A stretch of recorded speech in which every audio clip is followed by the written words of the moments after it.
நீங்கள் பார்த்துக் கொண்டிருப்பது நியூஸ் 21 செய்திகள். தமிழ்நாடு செய்திகளை உடனுக்குடன் தெரிந்து கொள்ள நியூஸ் 21 செய்திகளை பாருங்கள். உண்மை, உழைப்பு, உயர்வு. கடலூர் மாவட்டம் விருத்தாச்சலம் பாலக்கரை சந்திப்பில் கம்யூனிஸ்ட் கட்சி மார்க்சிஸ்ட் லெனினிஸ்ட் மக்கள் விடுதலை சார்பில் மாநில செயலாளர் கந்தசாமி தலைமையில் விருத்தாச்சலம் செராமிக் சிட்கோ நிர்வாக முறைகேட்டை கண்டித்து கோரிக்கை விளக்க ஆர்ப்பாட்டம் நடைபெற்றது.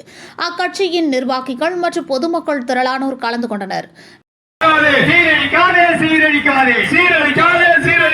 விருத்தாச்சலம் செராமிக் தொழிற்பேட்டையை சீரழிக்காதே, தொழிற்பேட்டையை சீரழிக்காதே. கண்டிக்கின்றோம் கண்டிக்கின்றோம் கண்டிக்கின்றோம் கண்டிக்கின்றோம். விருத்தாச்சலம் செராமிக் தொழிற்பேட்டை இந்த சிட்கோவே கண்டிக்கின்றோம் கண்டிக்கின்றோம் கண்டிக்கின்றோம்.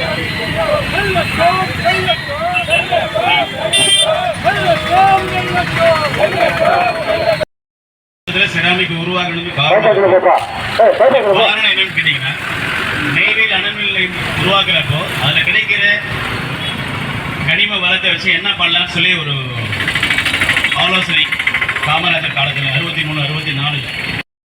மேலும் விருத்தாச்சலம் கோட்டாட்சியர் சையத் மஹமூத்திடம் மனு அளித்தனர். நியூஸ் 21 செய்திகளுக்காக முருகானந்தம்.